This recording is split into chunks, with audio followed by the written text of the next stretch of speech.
Welcome back to TechweekTV, where we've got a bit of a gloomy Auckland day outside, so it's nice being here inside at AUT, isn't it, in this fabulous studio space. It's the lights keeping us warm. Yeah, definitely. It's definitely warm in here. We've been out to the lobby in our break, and yeah, it was cold.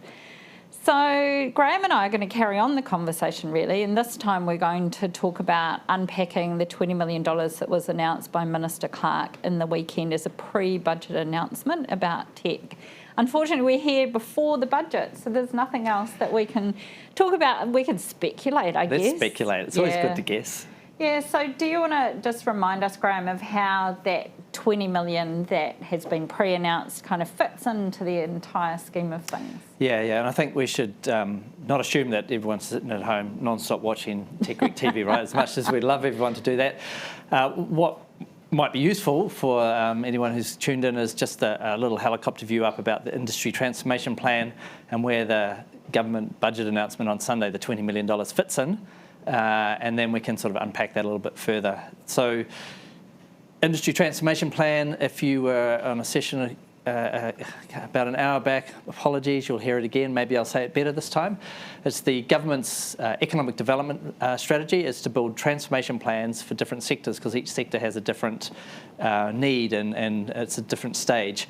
And using the sector to come together to help build this plan, to look at what do we need to do to get the growth or the opportunity. And so digital technology is one of the first ones that was done because it was seen as important as an enabler across the whole economy. The industry transformation plan development has taken well over a year, lots of meetings and roadshows and conversations and consultations around the country to find out where the big opportunities are in the digital technology sector, and then what other things were needed to enable those opportunities. So the industry transformation plan has 7 working streams, and they have the work that we've all been doing together on it, industry and government right across the country, is identifying where the big growth opportunity is. And initially people were saying, well, is it, it might be agri-tech or is it fintech? But what was interesting when we really unpacked it all was that the opportunity was more about a business model that we're doing well across the economy, across the digital sector, than a particular niche or narrow area. And it was software as a service. So where we're getting a lot of economic growth, creating a lot of jobs, and there's a lot more opportunity to be had, is where New Zealand is creating the IP in New Zealand and using the cloud to get it overseas. One area is business software as a service, SaaS. The other area is interactive media and gaming. And those were seen as the big growth opportunities for the digital tech sector. But then they had some challenges. They needed, in a lot of times, they needed more capital. They needed the opportunity that for a number of the business SaaS areas emerged, the big successful companies now emerged over time from having government procurement opportunities. So coming in small and then growing with some local support. There was opportunities around the skills or challenges around the skills. How do we get the skills right? And we'll talk a bit more about that a bit later around some of the education sides of things. There was also a lack of diversity in the sector, and it presents an opportunity to improve that, more Māori, Pacific women, get more people involved. So there's a whole bunch of what we call foundational elements to help drive this growth. The big growth area at the moment that we're working on is lifting the growth of Kiwi SaaS companies, and then wrapping around that is helping tell the story about how good we are at tech, the tech story. So, you've been involved in this journey a long way. Have I missed anything you want to, just as we get to set the scene right for industry transformation plan? I think it's really important, probably, and it might just confuse everyone even more, but to draw the line between the industry transformation plan and the digital strategy for Aotearoa, because for those who are in our industry, you will have seen consultation on that coming out and a lot of discussion and government focus there.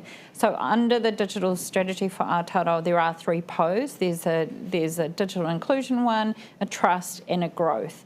And the industry transformation plan sits as a supporting element of that growth of the wider digital strategy for Aotearoa. I know it felt like towards the end of last year we were all coming out with all these acronyms and lots of different things we wanted consultation on, and the government were pulling all of these together, but now you should be able to start to see those pieces of the puzzle actually slotting in. Cool. Yeah, that's good. Yeah, so that's taken it further in the helicopter, and now we're up in the space shuttle. So there's a broader strategy, the digital strategy. Part of that strategy is in the growth area. One of the pillars for that growth area is the digital sector's growth and how that can support the economy and society. And then within that digital industry transformation plan for the sector's growth, the area of highest opportunity is in software as a service, interactive media growth, gaming. But there's a lot of work that needs to be done in skills, still raising more capital to help these companies grow in various other areas. So we get to the good stuff. What, $20 million? $20 million. Yeah. How far will $20 million go, I ask myself. How far do you think it'll go, Vic?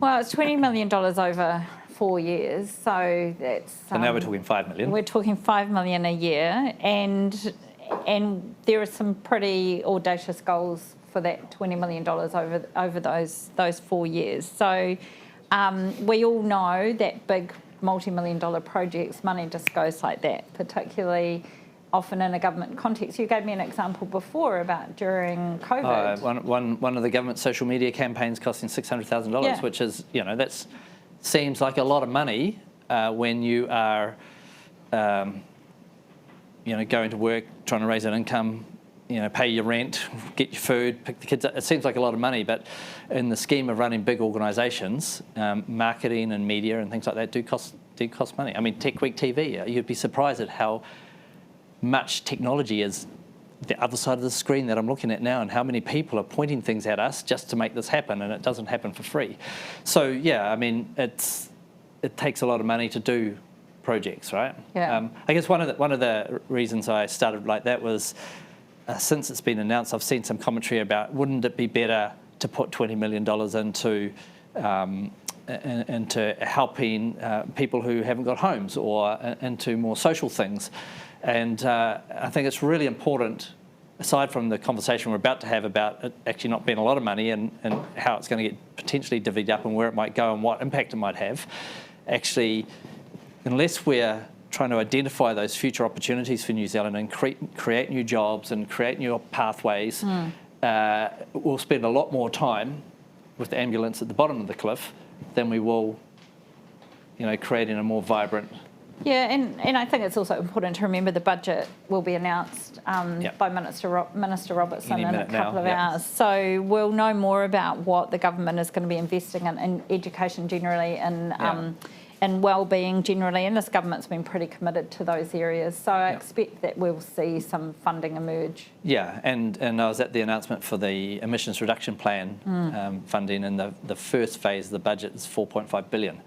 And there's a good bit of tech in there as well. Anyway, 20 million. Let's get into the 20 million. So 20 million over 4 years, focusing in 2 areas. So you've talked a lot about the SaaS, but you haven't talked so much about the NZ story. So tell us a bit about that. Yeah, so what we are aware of is that the $20 million will go to these two particular areas of the industry transformation plan. So not all the work streams. There is hope that other parts of regular business budgets will go to support things like the development and the skills and Māori participation, etc. We will see later today. The 20 million has been focused at helping the SaaS, Kiwi SaaS side of things, and the tech story. The reason for that is those two parts of the industry transformation plan are way more mature. They're actually active projects. They have started, and they have a good plan and direction. Some of the other elements are more in the policy development stages, for example, changing the education system and the like. So that $20 million, we understand, is going to supporting Kiwi SaaS and going to supporting the ongoing development of the New Zealand tech story. And another thing that I understand, and I don't know the details, but the $20 million will not be split evenly, $5 million across each year. Some things will take more money now and then less money later. So if we look at the tech story, for example, The tech story is... it's been about a year's worth of development, working NZTech with NZTE, NZ Story, Maclennan Innovation, MB, a bunch of government agencies, MFAT, a bunch of government agencies and the industry all coming together, lots of international research to develop a story that is authentic and lands well in our key target markets to try and help the world switch its thinking that New Zealand is a high-tech nation and does really good tech. The research found that that most of our customers around the world, or most people who think about New Zealand, think about us for those normal things like good food, great movies, tourism, yeah, and not necessarily tech. But once you talked about, oh, we've got good food, well then we must have good agri-tech. Oh, you do, you know, you have good movies, they must be high-tech. So it wasn't a hard shift to get people thinking tech.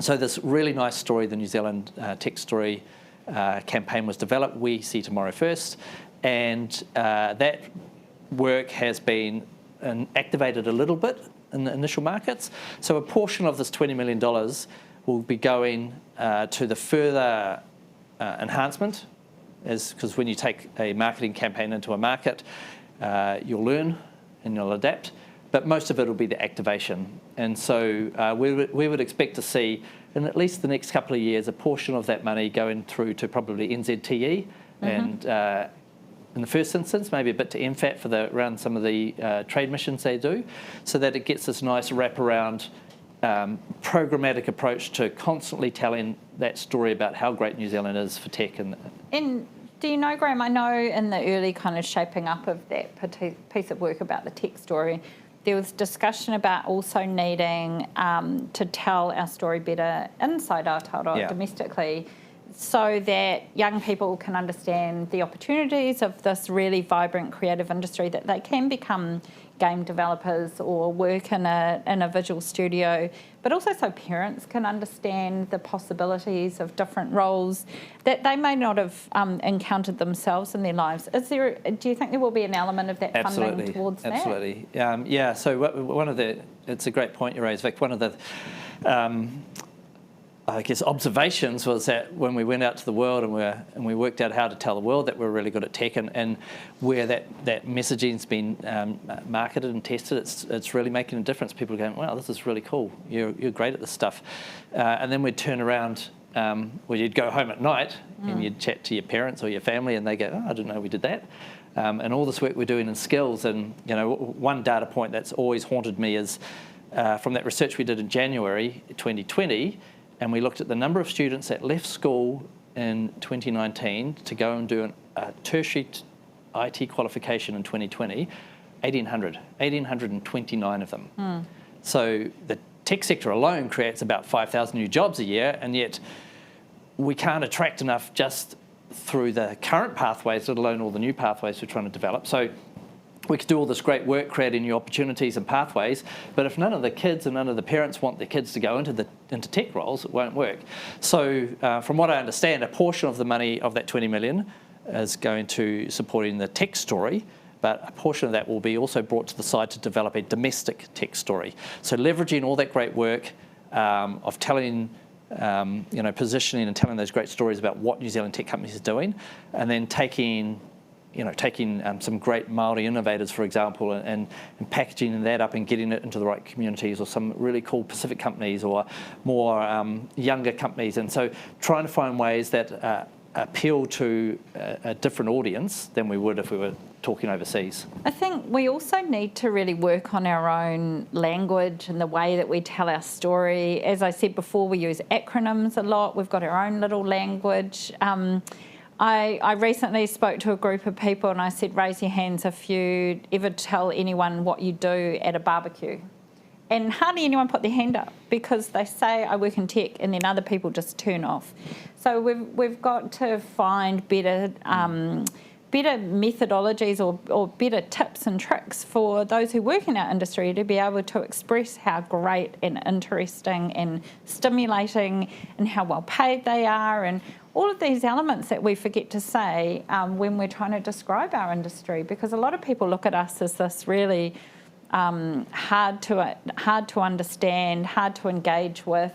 There's some real barriers to working with our industry, aren't there? Yeah, and it's definitely about storytelling, and which is why the work done in the international tech story has really opened a lot of people's eyes to how effective it can be, and how if we apply that back into New Zealand. And so some of that $20 million will be going to activating the tech story internationally. Some of it will be going to make sure that it's still market tested. So organisations like NZ Story, another government agency, will play a role, no doubt, in making sure that it's landing right, and that we're assessing its impact. If you're going to spend the money, you want to know it's working, right? Some of it will go back into trying to, I guess, package up in case studies and the content that is used in the campaigns.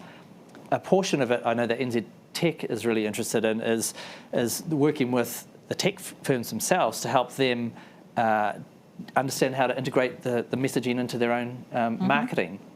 I think that's one of the powers. If you think of this as like the tech version of 100% pure, so one of the powers of that ongoing campaign for government is that everyone's adopted it, and so the imagery and the language becomes common. So that's what the tech story is doing. So you can use your own marketing. If you're a tech firm, you can still run all your own marketing, but there's at the See Tomorrow First website, there's just or the NZ Story website as well. There's just a raft of assets already there available that people can use. So you can kind of co-brand your own marketing. And pull in data points. So it might be, not even co-branding. It might be the fact that we're all telling the same data point about the size of the sector or the growth opportunities, or that we're the most trusted nation, or the things that you might use to tell that story.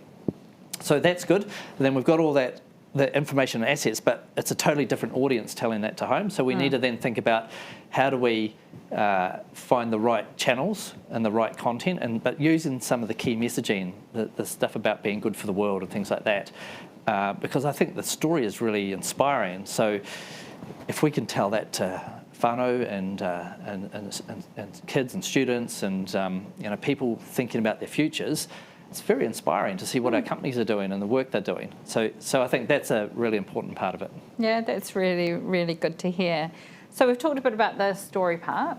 Let's talk about SaaS. So from this kind of early indications, how do you think that the piece of the 20 million that'll be allocated for stimulating the SaaS industry, SaaS being software as a service, just so we all know what we're talking about, how do you think that'll be broken down from what you've heard? Yeah, I couldn't really hope to guess how government will divvy it all out. But in terms of the second, so the Kiwi SaaS growing and support, it was announced that it will be used to grow and support the Kiwi SaaS community and to support Tech Story, right? So we've talked about Tech Story. That Kiwi SaaS community is the growth engine part of the industry transformation plan. Callaghan, NZTE, and NZTE and NZTech, and the SaaS companies have all come together and created this community. So a small part of it will be, there's a little bit of work to maintain a community. So there'll be a portion of it that I no doubt will go into that to make sure that we're exposing that community constantly, and that there's opportunities for them to get together and learn off each other. So that organic element of it. So they've got a website. They'll run events. They'll bring them together. But the real juicy stuff, I think, is that community. And there's a lot of people in that SaaS community that got involved in developing what was needed to help them grow or bring more through. Skills, obviously, is an important part. But they could see that the digital skills, the IT professional side of it, the programmers and that side of things, was being well catered for in the industry transformation plan through the skills work stream. But what they were identifying was that these SaaS companies, software as a service companies, have a lot of roles. If you want to be a good exporter overseas, there's a lot of roles which are, there's no real pathway for them in New Zealand. They've been employing them from overseas. If you want people who are community managers who can manage your customer base in different ways, product managers and things like that. So the development of an education space for that, and so euphemistically called at this stage a tech academy. I think there's some thinking around how do you develop shorter course, faster courses in development, and probably work integrated ones with the SaaS companies as well, to get people up to speed faster with these really critical roles which are not in your traditional work streams. I've had a few meetings with the group that's been doing the thinking behind that, and we've talked a lot about the importance of what you and I spoke of earlier around having consistent language and using frameworks like Sophia for these, and these roles that we're talking about do exist in the Sophia framework. So other countries have a mature capability in product management. Chief product officers are developed and grown in other countries. It's just that here we haven't had that growth of the SaaS industry, and we've tended to look to immigration, as you say, to create them. So we've talked about the need to kind of converge the importance of good frameworks, good methodologies, which doesn't mean slowing any of this down, but just to ensure we're instilling good practice. Yeah, and I think that'll come through in the next phase, which this 20 million will support, right, is the development of appropriate education pathways, either a tech academy or new pathways. Part of that will be having the right language. Still really critical for these companies, though, I must stress the immigration pathway, because these companies are all exporting. They're all, well, they don't even think of it as exporting. They're global. They're online. They're on the cloud. And their customers are all over the world, and so bringing in talent that's got this experience and working in these big global companies and big global markets and bringing that in, and this is where the initial discussions around this kind of education piece is really interesting, how it can be integrated with the immigration. So if we bring in some experienced people, say global community managers, then how do they play a role in some of the development of these sorts of skills in New Zealand, so that we're creating more companies that have these roles which they might not get to or think about till they get bigger, or I don't know what the roles are, I'm not deep into that, but I think getting that mix of education and immigration. And getting those roles onto the green list, as was announced the other day, I think will be really important, because the government's made some big announcements about immigration is going to make the pathways for companies to bring digital technology workers into the country much easier than it ever has been before. We did some great work as an industry to get the 600 visas that we achieved, but it was just a little bit late in the whole COVID timing to be really valuable to companies. This latest announcement, to be fair, it's still valuable. There's still a lot of people who are taking them up, but obviously as the borders open up, then it becomes less required. Yeah, I was surprised. My team at ITP, who do a lot of the pre-processing for that, said we were still getting applicants last week after the announcement. So there are still businesses taking advantage of those 600 visas, which is great. So we've got 2 minutes. There's just one more part, I think. Yeah, go for it. And we talked about having that common language, and I think that's also valuable for these firms that are growing and emerging. A lot of them, the research and the medians has discovered that a lot of them are still trying to do it themselves. Yep. So part of building this community is this opportunity to learn from each other. And so underpinning that, some of that $20 million will go to collecting data about them and sharing that data. So, just think of something as simple as working out how to do cloud-based pricing. A lot of companies stumble through that as they're learning. And yet plenty of other companies can share that experience back into that and help people get to their point quicker. And so there's things like that, or what sort of level of ratios for running your business. Have I got too many staff? Have I high enough profitability or not, sort of thing. And so creating an environment where these companies are anonymously sharing information into each other and then back out in that community to help them get to the growth stages faster will also be critical. Yeah, there's a lot of, as you know, I'm a director of one software as a service company, have a lot of shares and other ones and share options and others. I've provided advisory to that'll make me millions, I'm promised, one day. So this is an area that I've spent a lot of time on, and there's a real maturity curve that New Zealand companies need to go on. There's been a tendency to look to west coast of the United States for the cookie cutter. That cookie cutter doesn't necessarily translate one for one into our market. So what works well in our market needs to emerge and evolve. And I love the idea of anonymously bringing that data in, because so many small SaaS companies are just scared of sharing their secret sauce. They don't want others to steal their what it is that's working really well for them in their niche. So the anonymity is a great factor. So in this last little bit, I think what I should end with is a disclaimer. if I may. Go for it. This is all speculation because no one gave us $20 million. I know, but disappointed there. However, both Vic and I are very close to a lot of this work, and so it's an educated guess.